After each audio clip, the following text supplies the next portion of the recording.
아래로 가고 보이는 성경을 시작하겠습니다. 저도 코로나 여파를 피하지 못하고 결국 확진이 되어서 금요일까지는 법적으로 제가 지금 그 격리 기간인데요.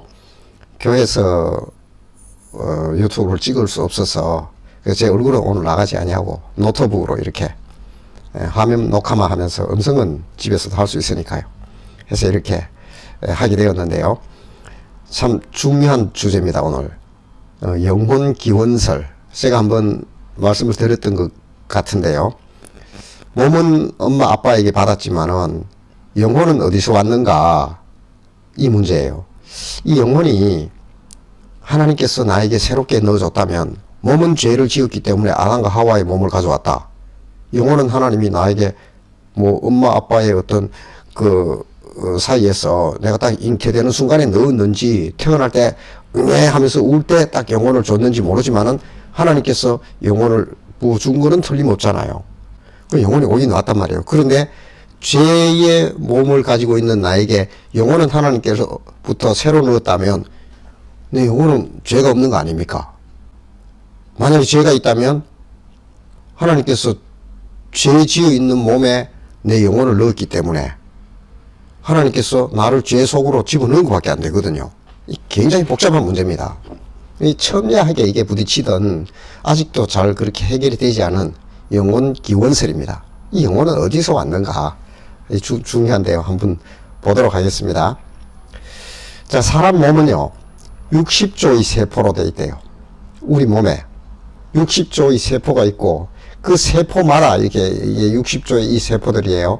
이 세포마다 거기 안에는, 세포 안에는 이 DNA가 들어있죠. DNA. 이런 DNA가 다 들어있고, 그 염색체가 있고, 그 안에 이렇게 DNA가 있는데, 이 이중 나승 구조로 되어 있는 TAT, CG 뭐 이렇게 있어요. 이게 염기쌍인데, 이게 30억 개의 염기가 이렇게 꼬여져 있습니다. 요즘 뭐 DNA 가이라 해서 막 잘라 붙이기도 한다는데 아주 극소수입니다. 실제로 이 30억 개가 서로 교차하면서 사람의 특징이 나타나기 때문에 이 땅에 80억의 인구가 있어도 다 다릅니다. 다 다르게 생기고, 뭐 이 조합의 변수는 뭐 상상을 초월하죠. 이게 30억 개가 서로 이상 이렇게 저렇게 꼬이는 방법이. 그래서 그렇게 보시면 됩니다. 하여튼 사람은 무지무지하게 복잡한 이 DNA로 되어 있다. 그래서 엄마 아빠가 가지고 있는 그 형질이 있어요. 그래서 엄마 뭐 얼룩소도 뭐 엄마 닮았네 그잖아요. 그 엄마가 얼룩소니까 소가지가 엄마를 닮는다는 거예요. 사람도 보면 엄마 아빠를 닮았습니다. 부정할 수 없어요. 똑같아요. 내 친구도 하나고, 친구가 입이 툭 튀어나온 친구가 있어요. 자기 딸을 알았는데 하는 말이, 야, 저거 봐. 죄송합니다. 있는 표현 그대로 할게요. 경상도 친구니까. 줄이 툭 튀어나온 게 내가 닮았지. 닮습니다, 이게요. 그래서 엄마, 아빠로부터 왔다는 것을 부정할 수 없어요. 유전자 검사에 보면 그 일치율이 나오잖아요. 자, 이 몸은 이렇게 틀림없이 엄마, 아빠를 닮아서 오는 건 뭐 부정할 수 없어요. 이게 유전이라 그러죠. 그런데 이 영혼 말이에요. 영혼은 그럼 어디서 왔는가? 이 심각합니다, 이 문제가. 이게 조금 더 심각하게 생각해 보면 아주 이게 심각한 문제가 될 수도 있는데, 저도 이제 이 문제에 많이 빠졌어요. 생각을 해보니까 어느 정도 이제 목회자가 됐으니까 답은 내야 돼요. 성도들에게 내 영혼은 그러면 유전됩니까? 하나님 창조해 줍니까? 아니면 원래 있던 거에서 하나님이 이렇게 하나씩 분배하듯이 넣어줬습니까? 뭐 이런 여러 가지 질문이 있단 말이에요. 그 영혼은 어디서 왔는가? 자, 이 문제예요. 이게 신앙생활 하면서 이제 일생을 두고 우리를 괴롭히는 질문인데요. 제가 오늘 한번 가지고 있던 저의 의문과 또 신학적으로 정리된 부분들, 그것을 이렇게 조합하면서 한번 성도님들과 나눠보려고 합니다.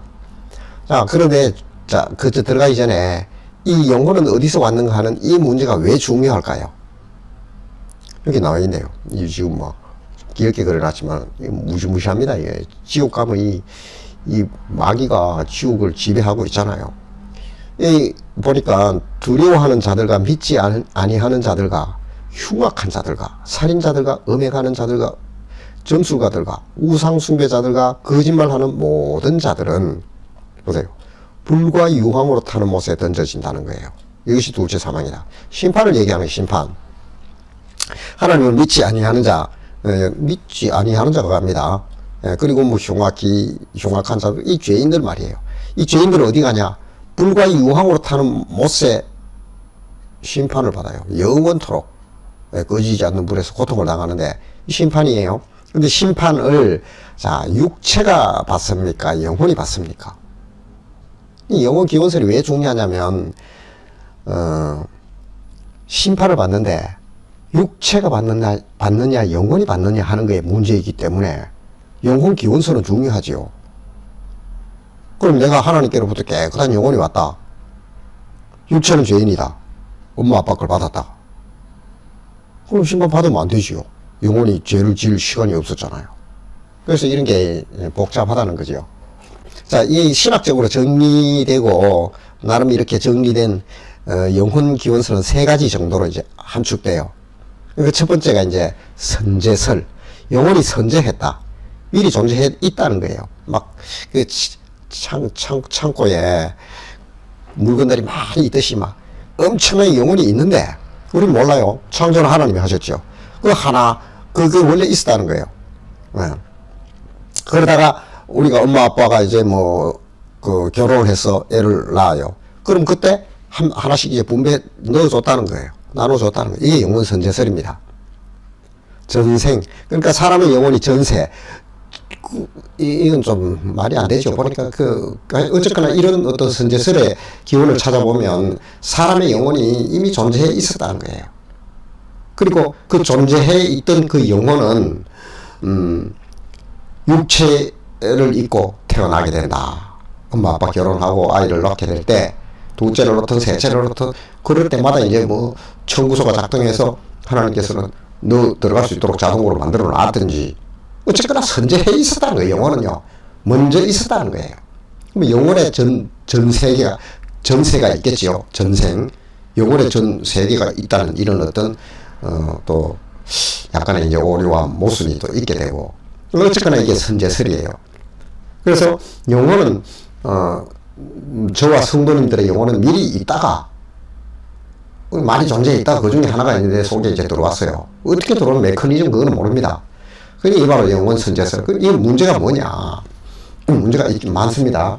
영혼 선제설의 문제는 보세요. 바로 문제가 생기죠. 아담으로부터 시작되는 인류 기원의 단일성이 훼손되지요. 사람은 하나님이 아담과 하와를 만드시잖아요. 처음 만들게 되잖아요. 사람을. 그 첫 사람이에요. 그런데 이게 아담에부터 사람은 시작하게 되어 있는데 사람을 육체가 아니잖아요. 결국 따지고 보면 영혼인데 이 문제가 이제 발생하는데요. 좀 더 확장해 보면 자 보세요. 로마서 5장 12절을 보면 그러므로 한 사람으로 말미암아 죄가 세상에 들어왔다는 거예요. 이 한 사람이 아담입니다. 아담과 하와의 범죄로 말미암아 세상에 들어왔는데 자 그리고 죄로 말미암아 사망이 들어온 거예요.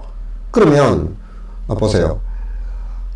영혼이 선제해 있었는데 아담으로부터 기원을 하게 되는데 이 선제설에 의하면 죄가 그냥 계속해서 유전이 돼야 되는데 영혼은 죄와 관계없는 뚝 떨어진 존재였잖아요.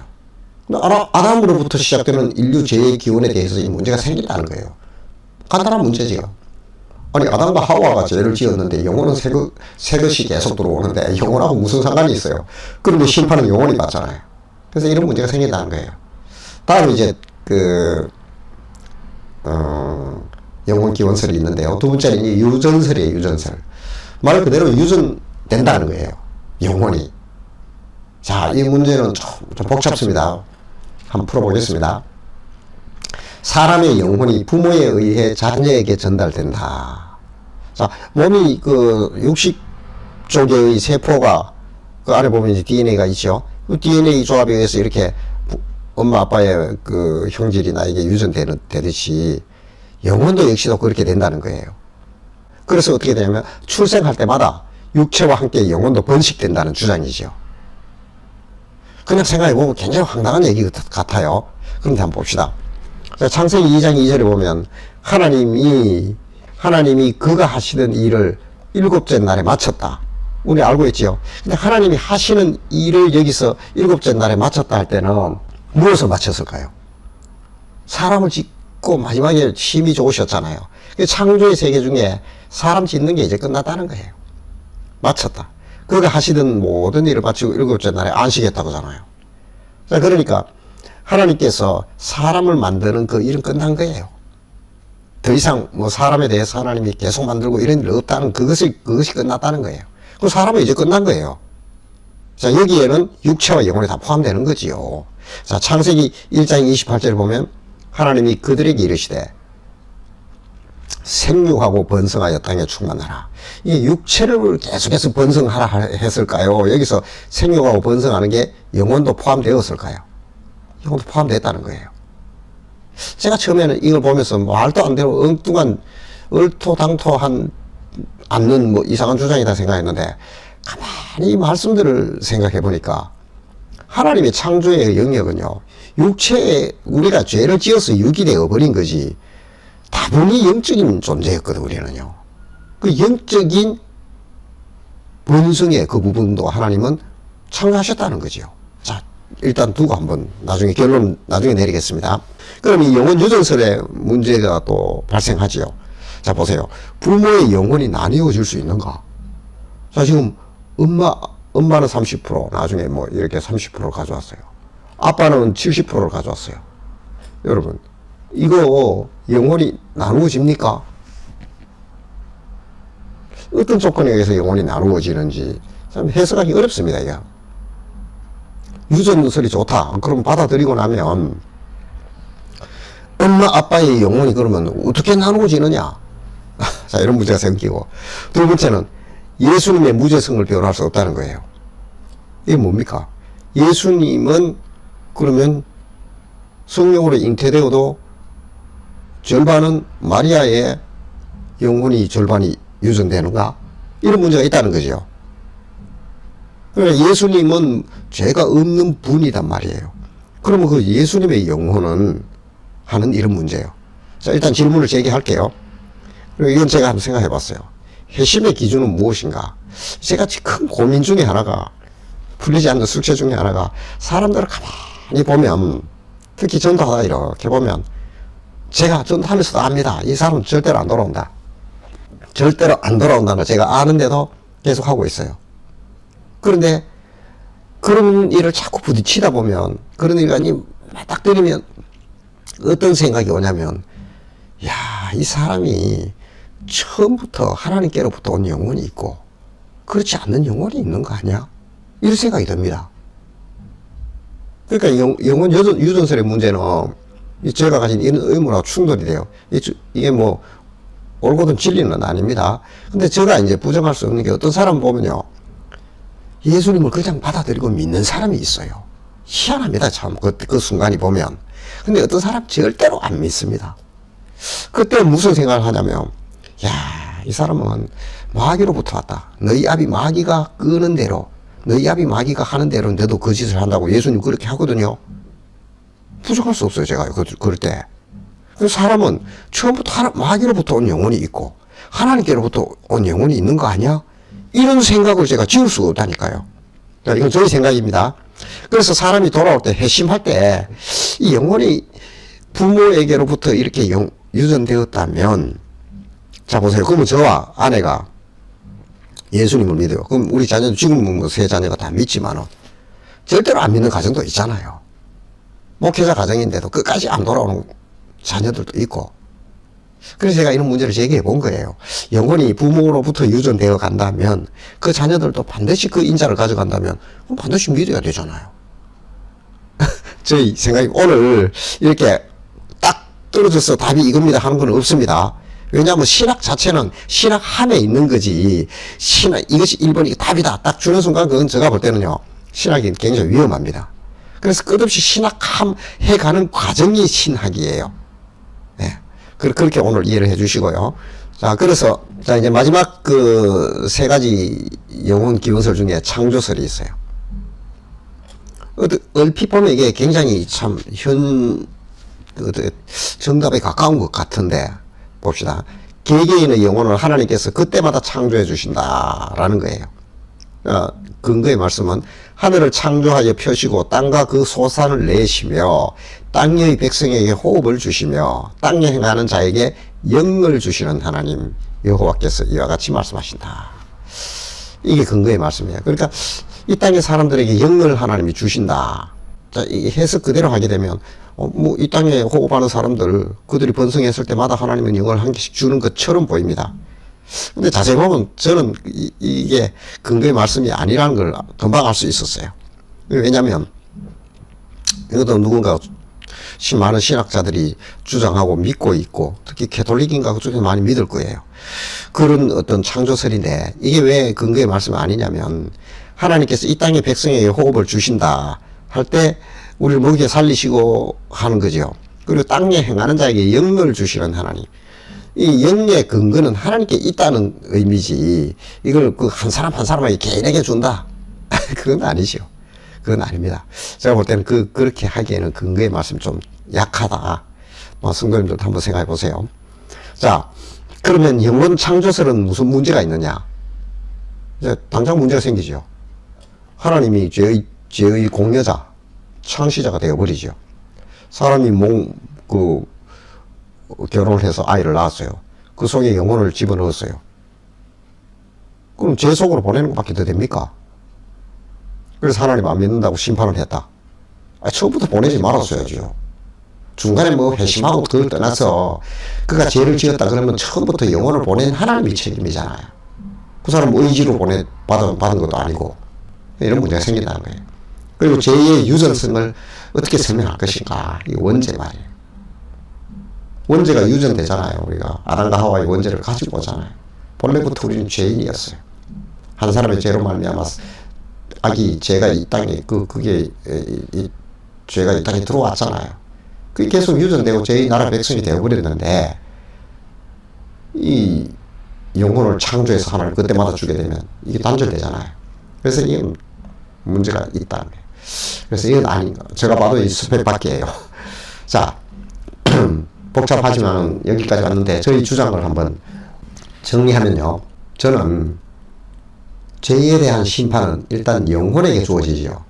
그러니까 영혼의 문제라는 것은 몇 번 짚었어요. 앞에서요. 그렇기 때문에 죄에 대한 심판, 하나님의 심판은 영혼에게 반드시 이루어진다는 거죠. 그래서 영혼의 문제 어디서 왔느냐 하는 것은 매우 중요하고 그 죄에 대한 심판은 반드시 영혼에게 주어지기 때문에 영혼이 죄를 지었다는 결론에 이른다는 거죠. 그래서 우리가 하나님께로부터 만들어서 계속 왔다는 것은 이 변수에 넣으면 안 돼요. 그렇죠? 왜냐하면 심판은 영혼에게 행하기 때문에 영혼이 죄를 지었다 그러면 하나님께서 죄를 짓게 만든 공여자가 되어버리기 때문에 이건 아니에요. 그래서 죄에 대한 심판은 영혼에게 반드시 주어지니까 좁혀지지요. 그러면 답은 한계로 좁혀지지요. 영혼 유전서로 좁혀지는 거죠. 처음에 선제설은 뭐예요? 이미 처음부터 있던 거니까 그 영혼을 하나씩 넣어주니까 그것도 아니고 그때마다 창조해주면 하나님이 또 아니고 죄를 공유하는 자가 되니까 그 둘은 빠져나가는 거예요. 그래서 저희 견해를 그렇게 제가 정리를 하다 보니까 답이 2번 영혼 유전설로 가더라는 거예요. 자, 볼게요. 원죄는 죄의 성향을 가진 영혼으로 유전된다. 그렇죠. 자, 우리 결국 영혼이 심판받으니까 원죄, 1번에 대한 확대지요. 원죄는 죄의 성향을 가진 그 죄에 대한 심판을 처음부터 갖고 있는 인간에게로 그대로 유전되어서 흘러가고 있기 때문에 결국 그 영혼으로 유전되고 있다는 거예요. 그리고 아담의 타락은 육체보다 실은 영혼의 타락이었죠. 그들이 죄를 지음으로 유기되어 버렸으니까요. 처음은 영적인 존재였죠. 그렇기 때문에 영혼이 이미 그때 아담의 타락은 영혼의 타락이었다는 거죠. 그 영혼에 대한 심판은 옳은 거죠. 구원은 영혼을 통한 죄의 유전을 끊어버리는 거다. 자, 구원 자체가 뭐냐면 영혼을 통한 죄의 유전이 끊어지는 겁니다. 예수님은 그걸 단축시킨 거예요. 예수를 믿게 되면 영혼을 통하여 흘러가는 죄가 끊어져 버린다는 거죠. 그래서 내가 구원받은 존재가 되고 살아난 영이 되어버리는 거예요. 그리고 5번째 결론이죠. 영혼의 유전자가 육체와 함께 유전된다. 제가 이제 영혼의 유전자라고 이렇게 표현을 할 수밖에 없어요. 자, 하나님께서 육체를 창조하시고 육체가 60조의 세포 안에 DNA가 들어 있습니다. 그 DNA가 유전되게 그대로 뭐 유전생자가 이렇게 되게끔 하듯이 영혼은 우리가 알지를 못해서 그렇지 하나님께서 영혼도 역시 이와 같이 유전을 되게 하셨다는 거예요. 그렇게 밖에 답을 찾을 수가 없어요. 그러면 맞아떨어지는 게 죄를 지은 영혼이기 때문에 죄에 대한 영혼에 대한 유전 역시도 죄를 함유하고 가지고 유전을 되어버리기 때문에 원죄가 성립이 된다는 거예요. 자, 그래서 제가 이제 결론 내리는 거 그겁니다. 위로 올라가 볼게요. 이 영혼 유전설이에요, 저는. 영혼은 육체를 하나님이 이렇게 우리가 유전 법칙에 의해서 이렇게 유전이 되듯이 영혼 역시도 영혼의 유전 법칙이 있다는 거예요. 그거 외에는 이렇게 설명이 안 된다는 거예요. 그래서 부모로부터, 근데 가만히 보세요. 그 아이의 성향과 이런 것들, 생각들, 부모의 영향을 받습니다. 틀림없이 받아요. 이상하게 부모의 자 성격 날 그대로 닮았다. 물론 뭐 그래서 유전자가 영혼에 끼치지는 않잖아요. 육체적 유전자가. 영혼의 유전자가 있다는 거죠. 그래서 저는 제가 어느 때가 되면 하나님 나라에 가게 되면 이 상황을 우리가 흔히 거울 앞에 내가 서서 보듯이 완전히 이제 보게 될 때가 오리라고 저는 생각하는데요. 틀림없는 것은 하나님께서 영혼을 창조하셨고 그 영혼을 생육하고 번성하라고 타락하기 전에 영적 존재인 그들에게 번성하라고 했다는 거죠. 그렇기 때문에 우리가 이제 그에 대한 책임이 있는 겁니다. 우리가 이제 그러니까 지금은 영과 육이 이렇게 우리가 그런 걸 알아차리지 못해서 그렇지 죽음도 영과 육의 분리잖아요. 예, 그래서 영이 심판을 받게 되고 영이 하나님 앞에 서는 거거든요. 근데 그 영혼도 영혼의 유전 법칙이 있다는 게 저희 주장입니다.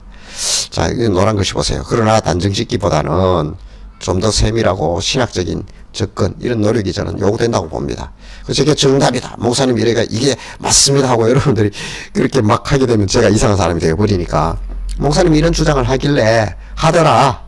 그래서 하는 것을 가지고 여러분들도 한 번 더 생각을 해보고 성도님들도 내 영혼은 어디서 왔는가 그런 생각을 해보면서 한 번 더 답을 찾아보고 그런 과정이 신학함입니다. 이게 성숙한 신앙인들이 그래야 될 그리스도인의 어떤 길이기도 하고요. 그래서 여러분들 한번 생각해 보십시오. 저는 이렇게 생각하고 오늘 결론을 내리겠습니다.